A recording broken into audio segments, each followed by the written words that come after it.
শুভ সকাল বন্ধুরা, সবাই কেমন আছেন জানাবেন। চলে এসেছি একটা নতুন ভিডিও নিয়ে। চলুন একবার দেখাই সারাদিন কি করে না করি। এখানে দেখুন আমি জিমির ওষুধটা ঠিক করছি সকালবেলায়, আর এখানে জিমির ওষুধটা নিয়ে নিয়েছি। চলুন জিমিকে একটু খাই দিই ওষুধটা। এখানে খাওয়াচ্ছি। জিমি দেখুন ওষুধ খেতে এত ভয় খায়, ওই দেখুন ওষুধ খেয়ে আর দাঁড়াবে না। চলুন চলে এসেছি সিঁড়ির ঘরে।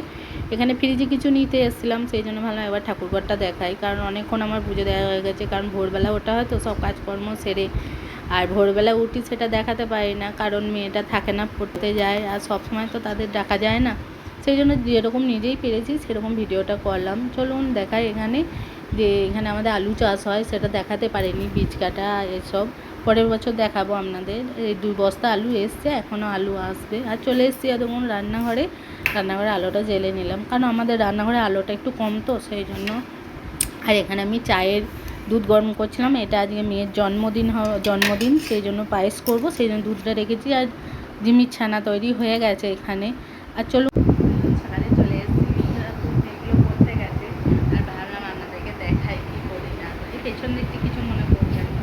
এখানে আর দেখুন এখানে চলুন একবারে রান্নাবান্নায় চলে এসেছি। ওই দেখুন এখানে আমি পোলাওটা বসিয়েছি, কারণ কাজু বাদাম কিশমিশ সব রকম দিয়ে একটু ভেজে নিচ্ছি, তাহলে কাঁচা হলুদের গন্ধটা চলে যাবে। আর এদিকে দেখুন চিকেনটা ধুয়ে রেখেছি, চিকেন করব, তাহলেই আপাতত এখন হয়ে যাবে। রান্নার প্রচুর ঝামেলা, কারণ ড্রাইভার খাচ্ছে 2টো করে, তাদের রান্না এইসব রান্না করে একবারে চলে এসেছি। মেয়েদেরকে খেতে দিয়ে দিয়েছি। এখানে মানা বসা আছে, ছোটো মানা, আর এই দিকটা বড়ো মানা বসা আছে, কারণ বড়ো মানার জন্মদিন। আর জন্মদিনে কি কি রান্না হয়েছে একবার দেখিয়ে দিই। তখন দেখাচ্ছিলাম রান্না শূন্য, দেখাতে পারিনি ভালো করে, একবারে রান্না করে নিয়ে দেখাচ্ছি। এটা হচ্ছে পোলাও আছে, এখানে শাক ভাজা, মাছ ভাজা, এটা হচ্ছে আলু ভাজা, এখানে পায়েস করা হয়েছে, চিকেন আছে, চাটনি, রসগোল্লা, এইটুকুনি করতে পেরেছি। আর দেখাই এখানে মা বসে আছে, আর এখানে জিমি ছিল।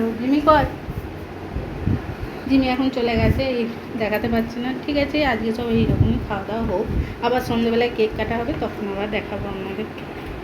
রান্নাবান্না করে খাওয়া দাওয়া করে একবারে বিকালে চলে এসেছি, কারণ বাসন ধুয়ে সেই বাসন নিয়ে চলে এসেছি। আর এদিকে দুধ গরম বসিয়ে দিয়েছি, কারণ দুধটা কেটে যাবে তো এখন গ্রীষ্মকাল, সেই জন্য। আর এদিকে চা বসিয়ে দিয়েছি, কারণ বিকালে আমাদের চা হয়, কারণ আপনাদের দাদা খুব চা খেতে ভালোবাসে, মা, দাদা, আপনাদের দাদা।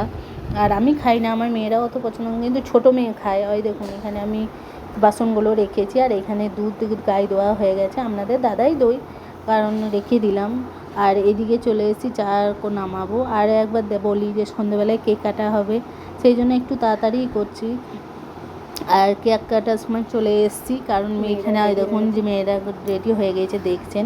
আর এখানে জিমি দেখুন ওদের মাঝখানে কিন্তু আছে, আর মা আছে, বাবা আছে, কারণ বেশি কাউকে বলিনি, কারণ এখন প্রচণ্ড দেখছেন তো সকাল থেকে প্রচুর কাজের চাপ, আর আলু তোলা হচ্ছে সেই জন্য। আর মানা কেক কাটছে, আর ওর বন্ধুদেরকে পরের বছর বলবো, এবছর আর বলতে পারিনি। আর ছোট্টখাটো ঘরোয়া অনুষ্ঠান করেছি। আর কেমন লাগলো জানাবেন সারাদিনের ভিডিওটা, আর ভালো লাগলে একটা কমেন্ট করবেন। ওই দেখুন মানা কেকটা পিঠাকে খাইয়ে দেবে। পিঠা সব সময় বদমাইশি। ঠিক আছে, ভালো লাগলে একটা কমেন্ট করবেন।